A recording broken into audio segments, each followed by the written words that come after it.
Let me recap the Georgia State game real quick, and we'll get started on South Alabama. Really proud of our guys. Went on the road, got a big conference win on the road, and thought we had to overcome a lot of things throughout the game. A lot of calls, didn't go our way, and we had to overcome some of those.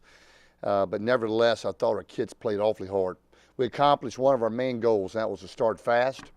I don't think we could have started much faster. It was 10-0 with about 10 minutes to go in the first quarter. So our guys really got off to a great start, made some plays early, and was able to create some momentum that was crucial for the rest of the game, created some confidence. If you look and you go back and you see some of the biggest plays, obviously I felt like the special teams was the biggest difference, bar none. I thought the punt block and the touchdown early created a lot of momentum. But then you can go back and look at numerous plays throughout the game, whether it was Coots down in the punt on the 3-yard line, great punt on his part, great coverage by Reggie Miles. Our kickoff coverage units held them to an average kickoff return to the 18-yard line. So every time they're taking the ball, they're starting at the 18, so I thought that was a critical part of the game. And then our kicker, Steve Yartig, I thought he had a great night, 3 out of 4 with a game winner, and his kickoffs were high with a lot of hang time. He asked me, since we're building a future stadium, could we go ahead and dome it in? He seemed to like it in the dome. So, but he kicked awfully well. He was our special teams player of the week. But a lot of great efforts. We had a great punt return there at the end of the game also that was set up nicely, and then almost got another block, and then we snuffed out a fake punt. So I thought the kicking game was really solid. I thought defensively we played really well. We especially in the second half once again, but we held those guys 5 points underneath their average for the season. I think they were averaging 26, held them at 20-21. So I thought our guys did a great job there. Gave up a couple of plays, but nevertheless, when we had to, we made a lot of big plays defensively. Got a big interception at the end that sort of sealed the game by Savion Brown. I thought that was a great play on his part. I thought Dominic Tovell continues to play extremely well at the inside position as compared to when he was at the outside spot. So he's really gotten comfortable there quickly, and that's been a huge part, I think, of our defensive success. Also offensively, I thought Al Riles had a big game. I think he had over 100 yards receiving for the first time this year, was into the game, did a lot of nice things. We were not very good on third down. That was a big disappointment for the fact we've been a good third down team this year. But for the third downs that we had, we've got to convert those. A lot of third and shorts, and we did not convert those, and that's critical that we do a better job at that in the future. We did have that scripted for Jalen to come in on the third series of the game. And then, after going back and watching the game, I wish I'd have given him more series, some more opportunities rather just in the one series. When he threw the interception, I probably got cold feet to put him back in, but we really didn't give him a chance to do what he does best, and that's run the ball. So that was not good on our part of not allowing him to utilize his strengths. I think 2 of his first 3 or 4 plays were passes, although one of them was a bootleg, and that's what he does extremely well. So still expect him to play. They still will both play, and they'll both play this week.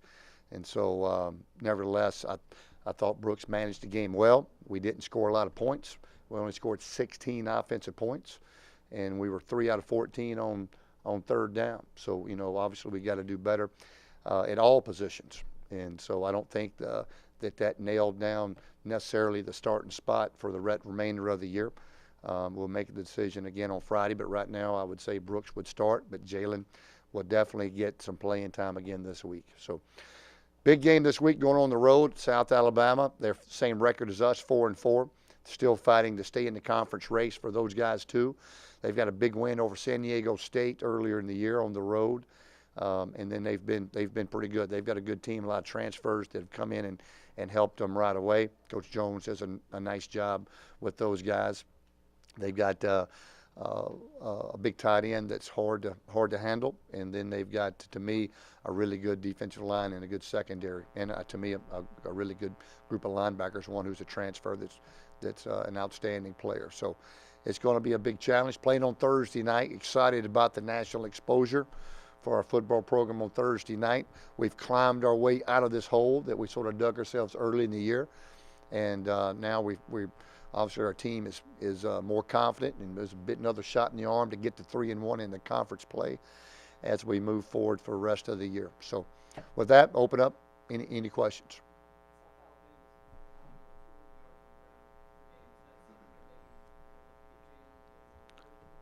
Certainly would hope to. And last week, they were not, had not stopped the run particularly well at all before that game, and we only had 130-something yards rushing, which is to me is not good enough for a team the way we're built. And when we run the ball and when we only could run for 130, to me that's a sign that obviously we can't just run the ball unless we're running the quarterback some too to open up the rest of the run game. So that was disappointing to rush for 130 this past week.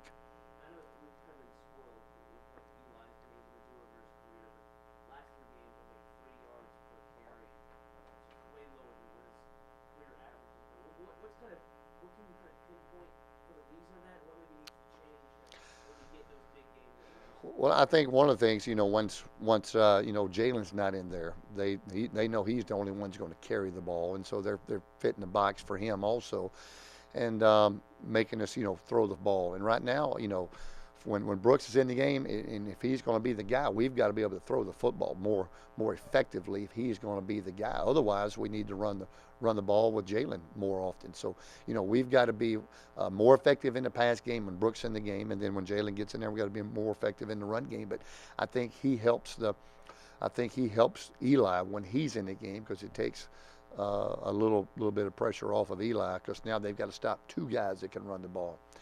And so we've got to make sure we can run the ball. We've got to run the ball to win, and we ran it just barely enough to get out of there with a win, but not nearly what we've got to be able to do offensively to win games on this past Saturday.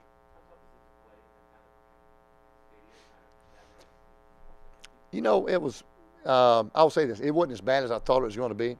I thought they did a great job of pumping in plenty of noise and music. I'll give them credit there. So it wasn't just like crickets chirping.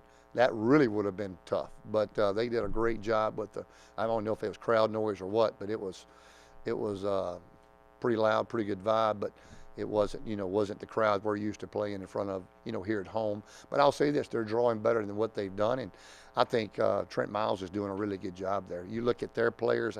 I was looking at their players while we were on the field for pregame warm-up. They have really upgraded their team in the last 2 years. And they battle. They've got good schemes. I think he's done a really good job building that program almost from scratch. And I really hope that they're going to allow him to continue that, because he's done a really good job.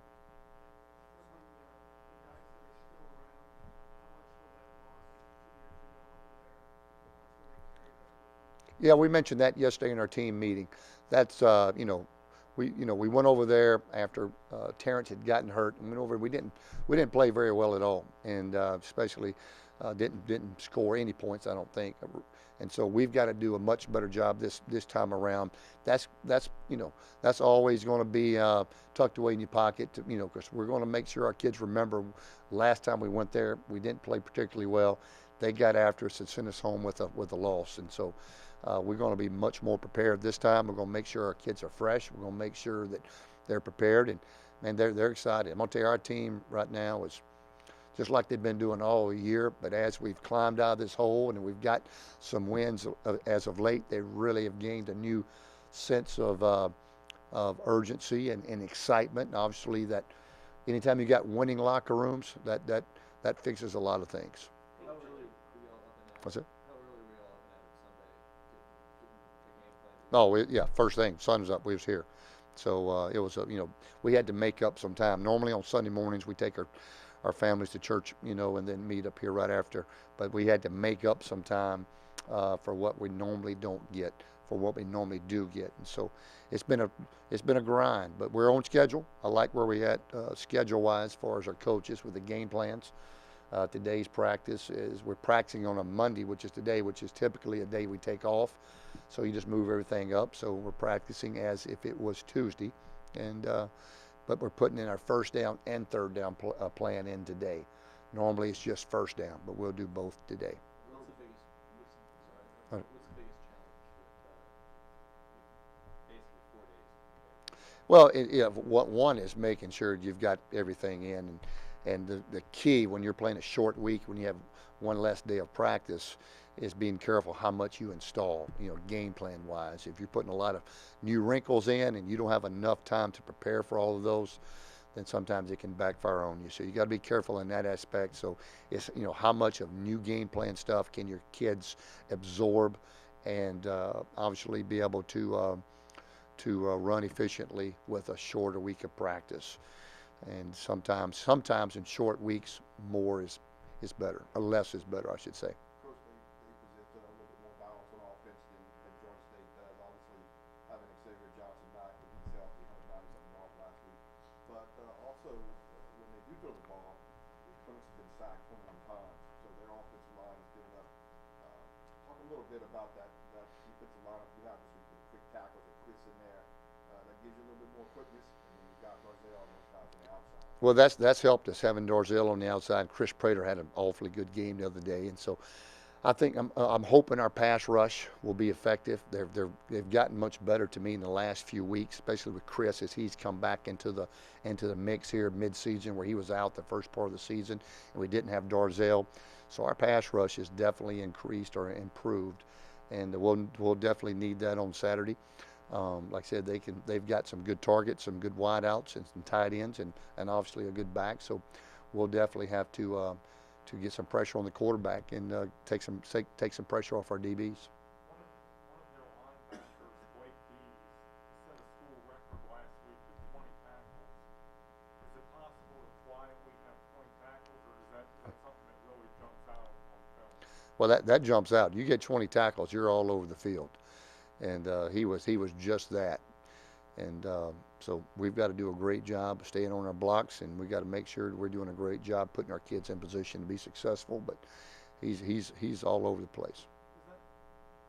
They have a linebacker making that many plays. It's not a strong safety coming up with 20 tackles. Does that seem kind of out of balance a little bit, that they've given up some yards against the run and they have a linebacker making that many plays?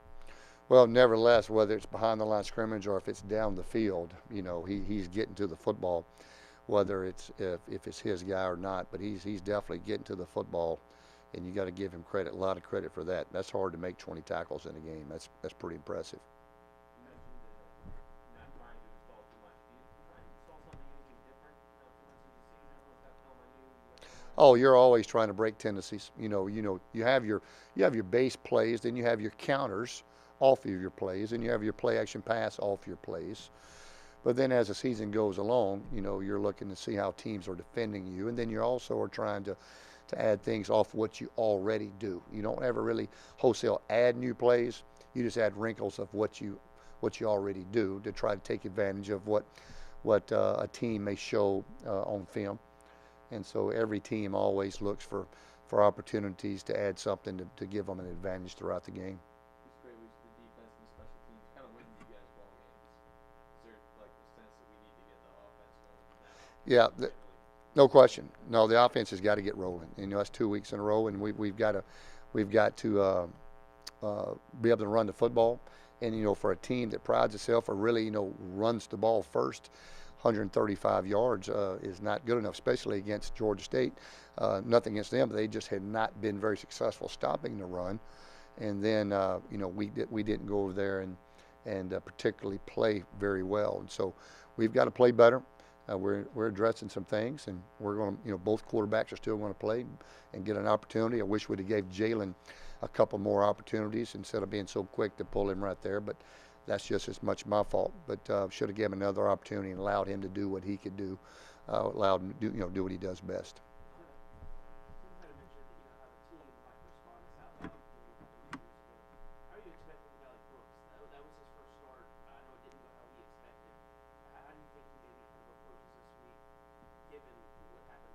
Well, first of all, I hope he's got a little more confidence, after getting 4 quarters under his belt.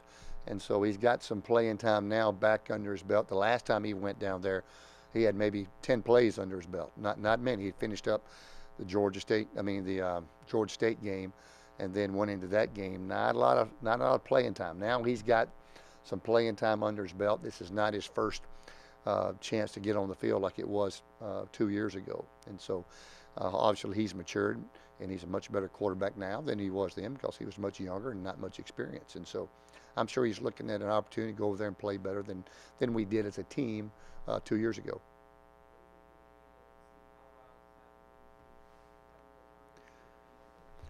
Well, one is, we're getting him the ball, and he just needed some opportunities with the football.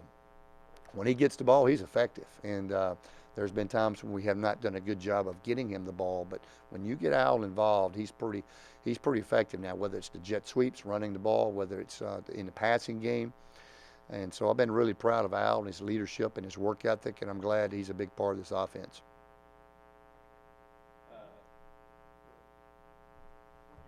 When you were able to block a kick or two, besides getting the actual immediate benefit of getting points or change the field position, does it kind of give you a side benefit in the future for your future opponents? Like, hey, this gives them one more thing to kind of maybe worry about or have to study a little bit or prepare for a little bit? Yeah, I think anytime you got a team that really comes after the punts, it's always a concern. It is for us in our protections when we're playing a team. You always have got to put a little more practice time in. You really have that sense of urgency when you're playing a team that likes to come get the punts. And so I thought after we got that first punt block, that really changed that punter's mindset, because the next one he shanks it out of bounds and we get the ball at the 50. And then we come back later on and we do another hold-up return, and we got the great return by Gary Haynes. And so because they were really worried about the fake, so they got everybody in their block, and then it's a lot easier to hold them up. And so that always can help you, and we're going to continue trying to come get punts because we've been pretty good at it. And you tend to have year to year sometimes a couple of guys that just have a knack for getting there, and some guys just have a better knack than others. They may not be as fast as others, but they just have a knack, and we've got a couple of guys that's got a knack, and so we're going to continue trying to utilize those guys in ways to give us an advantage, hopefully in the kicking game. Coach, and maybe I missed the big game. Did you guys do something similar like you did with y'all in where you just, after you blocked it, it was in his mind, and then you pulled everybody, didn't have anybody back? Because Coach Miles said that when he made the decision to keep the ball, and on the fake punt, it was the punter's decision. It was an option he had. It wasn't called from the sideline. So it's something in his mind that made him call that. Yeah, I don't know it, but I know it. Well, I don't know what they're saying there, but it was a fake design. So I don't know if the punter called the fake, but it was a fake called because nobody ran downfield for their guys, and they tried to bring somebody underneath. We had a punt blocks for that one. We almost got that one. Matter of fact, Travis jumped over the ball on that one, but they had a fake called, and I don't know if the punter may have called the fake on his own when he got out on the field, but it was a fake dialed up, and then at least it looked like it, at least on film. That's what I'm asking. He obviously, like against y'all, when y'all brought everyone to have no one back to block, he'd see it and then just made the call. Maybe so. So maybe they thought they could slip somebody out like a screen or something. I'm not for sure, but nevertheless, we came after it, and our guys did a great job of knowing who they have when a fake occurs, and everybody stayed with their man and executed it really well. It isn't the first time that I've seen a punter actually have the option to go ahead and call the fake himself. I know that there are some schools that do that, especially veteran senior punters. Does Coots have that option? Coots asked me. He said, "Coach, do I have the option of running the ball?" And I said, "If you run it and you don't make it, keep running to Australia." I said, "I don't know if you can run, but swim. Run and then swim." And so we don't have that option here. That is not in our playbook. I can assure you that. So. How much have those UAB transfers helped out? I think quite a bit. You just bring in some veteran players that have already a lot of games under their belt, and they picked up quite a few. They hired an assistant coach from UAB, and I'm sure that aided in bringing some players with them. Obviously, one of their linebackers who's making a lot of plays is a UAB transfer. So I would definitely think it's helped. Georgia State had some UAB transfers that were effective players, and so. You know, our starting five are playing really good. I thought some of the guys that went in, thought Goodacre struggled a little bit. He's going to be a good player. He's just not quite ready. You know, it's just a lot on him right now. He's just a redshirt freshman. We're going to also this week look at a couple of the guys also to see if there's a better combination. If for some reason if Eddie can't go in the future, but it looks like Eddie's going to be fine, which is a huge plus. But when those five are in, they're doing okay. You know, you're never as good when you don't have a four-year starter at left guard like when Michael Quave was there, and it's been a big loss. But I'm gonna tell you, Grant Horst is a guy that, man, that guy loves it. He's working hard. As the rest of our guys, and Diaquin Withrow was our offensive player of the game. He really played well, so he's making huge strides. And so we're young up front. We're doing a good job, and we just got to keep getting better, and that's what we're trying to do as a team, because we got so many new players at so many new spots. I'm fine. That guy's a team player.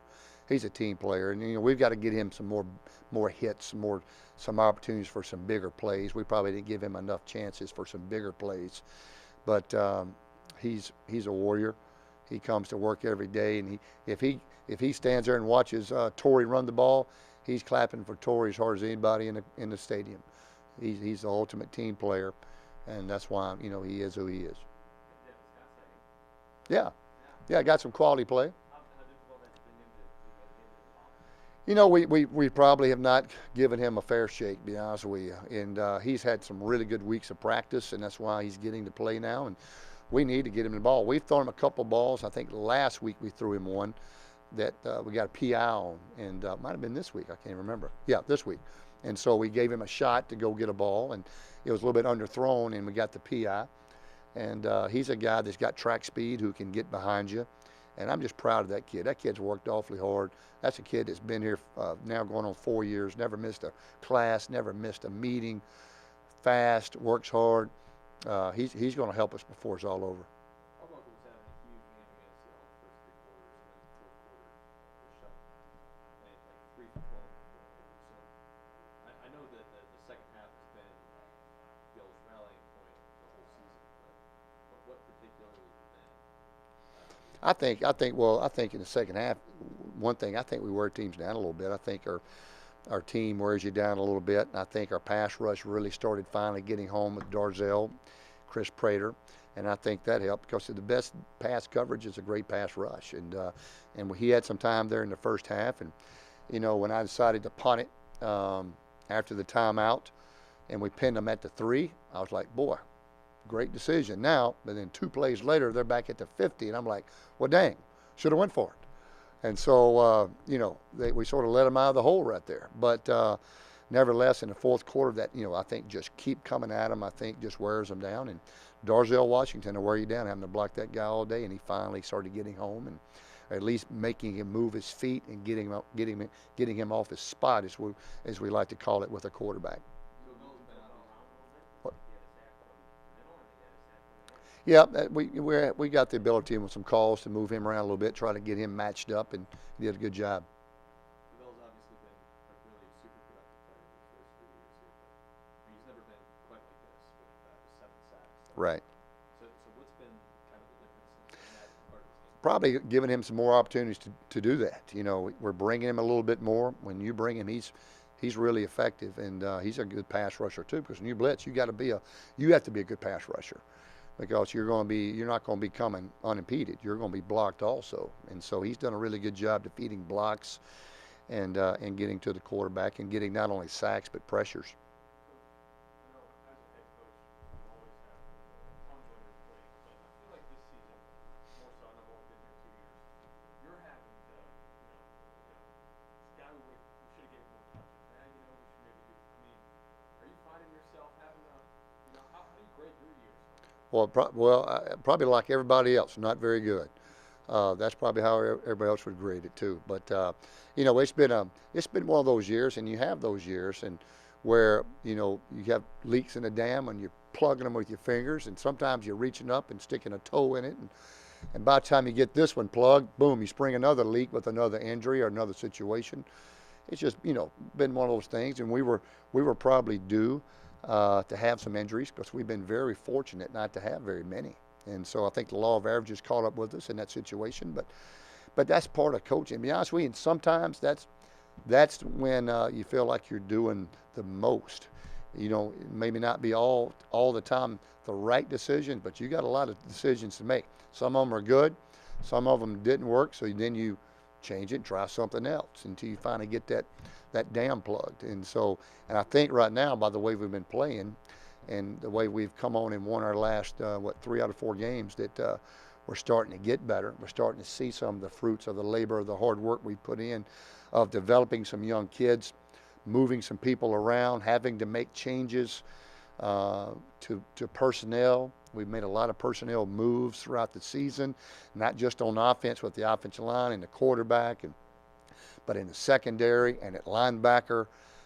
It's been a lot of managing the team, but that's the main job, you know, as a head coach. And so hopefully, though, some of these changes now are going to help us as we're in the stretch run, and we've got a chance to finish strong. But you know, we got a very good South Alabama team standing right in front of us, and we're both 4-4. Both teams are trying to stay in the conference hunt, and both teams are trying to get to bowl eligibility. So this is a big game for both teams.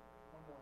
Team's got a chance to get over 500 after that really poor start to the year. Is that at all entered guys' minds? Just the mental satisfaction of having a winning record? Oh, I think so. I think they know we're really close, and I think they've seen themselves, they've felt themselves digging themselves out of the hole, and that's pretty rewarding too. You start slow, and at times you know we played really well early. At some games we just didn't win. You know, Kentucky we played awfully well. Northwestern played solid. Then we didn't play well for 2 weeks. Then we came back, played well against Texas State. So we've been really up and down.